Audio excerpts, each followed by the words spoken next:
लाख रुपए इन्वेस्ट करने के बाद 43 लाख रुपीस वापस आ चुके हैं। 40 लाख रुपए अपनी जगह पर मौजूद हैं। वैसे 1 करोड़ रुपए की इन्वेस्टमेंट किया। कहानी कुछ मेरी इस तरीके से है, मैंने आपको पिछली वीडियो में भी बताई थी कि मेरी अपनी कहानी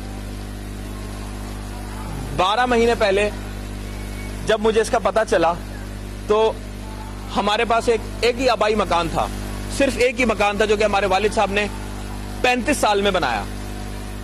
35 साल में बनाया। वालिद साहब के गुजर जाने के बाद वालदा ने उस मकान को बेचने से मना कर दिया। फिर मैंने उसको बेचने के लिए ज्यादा कुछ ख्वाहिश नहीं की कि भी हमने नहीं बेचना, कोई बात नहीं, अगर वालदा को अगर वालिद साहब की खुशबू आती है उस घर से तो हमें उसको नहीं बेचना चाहिए। लेकिन मेरा छोटा भाई है, उसने जिद की और फिर उसने कहा कि इसको बेच दे। जब वो बिका 1 करोड़ रुपए का तो 60 लाख रुपए उसने अपने आईडी में डाल दिए, 40 लाख मैंने ले लिए। ये 40 लाख का हिसाब है। 40 का 42 वापस आ चुका है। 40 जब दिल करे निकाल लें।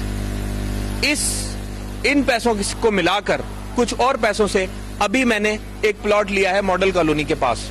मैंने आप लोगों को उसकी वीडियो भी दिखाई थी, तस्वीरें भी दिखाई थी। उसका मतलब यह है कि अब जो अगला साल गुजरेगा, अभी इसमें इन्वेस्टमेंट बढ़ाने लगा हूं मैं, ताकि हर महीने ये जो 3-4 लाख रुपए प्रॉफिट आ रहा है इससे ज्यादा आए, मतलब 5-6 लाख रुपए प्रॉफिट आए, ताकि फिर हम जल्दी से 5-6 महीने में घर बना सकें उसके ऊपर। जब वो घर बन जाएगा तो फिर उसके बाद अगला साल वो भाई भी अपना घर मुकम्मल कर चुका होगा, वो भी 60 लाख एक प्रॉफिट निकालेगा और मैं भी 40 लाख प्रॉफिट निकालूंगा और वो घर हम वापस ले लेंगे जो आबाई मकान हमने बेचा था। ये मेरा मिशन है और मैंने इस काम मैंने 50% काम कंप्लीट कर लिया है। हम लोग सारी जिंदगी गुजार देते हैं एक मकान बनाने के लिए, 35 साल 40 साल, क्योंकि हमें गरीब मुल्क आइडिया देने वाला नहीं है, ऐसा कोई आइडिया देने वाला नहीं। अभी SHO साहब हैं, बैठे हुए हैं, 3 महीने पहले मुलाकात हुई।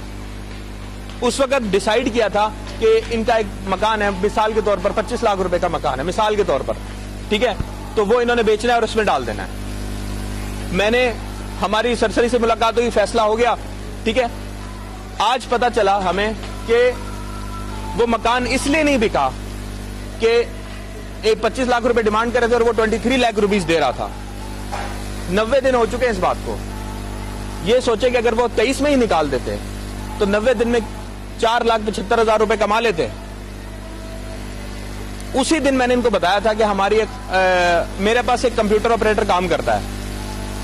वो मेरे पास आया, उसकी अम्मी आई मेरे पास, कहती हैं कि मेरे बेटे की सैलरी 1000 रुपए बढ़ा दें। मैंने कहा 1000 रुपए तनख्वाह कैसे बढ़ा दूं, गवर्नमेंट लेवल पे बात करनी पड़ेगी, इतनी ऊपर से 1000 रुपए कैसे बढ़ा दें। मैंने उसको 1000 रुपए निकाल कर दे दिए। दूसरे महीने फिर आ गई कि मेरे बेटे की तनख्वाह 1000 रुपए बढ़ा दें। मैंने कहा भाई 1000 रुपए कैसे बढ़ा दूं, गवर्नमेंट लेवल पर बात करनी पड़ेगी। मैंने उसको फिर 1000 रुपए निकाल कर दे दिए। जब वो तीसरे महीने आई ना, फिर मैंने उसको कहा, मैंने कहा 1000 रुपए तो मैं अभी भी दे दूंगा आपको, लेकिन आपका काम 1000 रुपए से नहीं होगा। 5 बच्चे हैं, हस्बैंड नहीं है, फोत हो चुके हैं, एक मकान वो छोड़कर गए हैं, 35 लाख रुपए उसकी कीमत है उस मकान की। मैंने कहा आप इसको बेचें और इसको करें काम पूरा। उसने फैसला किया बेचने का। 25 दिन गुजार दिए, वो 35 लाख से कम पे हट नहीं रही थी। फिर उसको 32 लाख ऑफर हो रहे थे। मैंने उसको बोला कि 25 दिन गुजर चुके हैं, 32 लाख मिल रहे थे, 32 लाख पहले दिन भी ले लेती तो 25 दिन में 2-3 लाख रुपए तो कमा लेती। उसने 32 में बेचा। आज जब आपके साथ मुलाकात हुई थी उस दिन बेचा था। आज 9 लाख रुपए वापस आ चुके हैं उसके, 9 लाख रुपए। अब मैं उससे पूछता हूं कि 1000 रुपए तनख्वाह बढ़ानी है तो वो हंस के टाल देते हैं। ये बात है। मैंने वो काम बता रहा हूं आपको जो मैंने खुद किया है। वो इस दर्द से मैं खुद गुजरा हूं। अपना मकान बेचकर किराए के मकान में सामान शिफ्ट करके जाने का जो दर्द है वो मैंने महसूस किया है। और इसीलिए मैंने अपने घर से शुरू किया ये काम। मैंने अपने जो मेरे प्यारे हैं, एक मेरे वालदा, मेरा भाई, हमने आपस में बताया और फिर मैंने कम से कम 20-25 लोग जिनके साथ मैंने 10-15 साल काम किया है, उसमें एक आजम भाई भी हैं। हम आजम भाई के बहुत मशहूर हैं कि उन्होंने आप लोगों को यहाँ पर दावत दी। कराची यूनिवर्सिटी की यूनियन के नाइब सदर हैं। अब क्या हुआ, इनको भी मैंने बताया था। इन्होंने भी इन्वेस्टमेंट उस वक्त नहीं की। आज इनको बहुत खुशी है अपनी इन्वेस्टमेंट करने की, लेकिन खुशी के साथ अफसोस भी है कि देर से क्यों की। मुझे जब पता चला, मैंने उस वक्त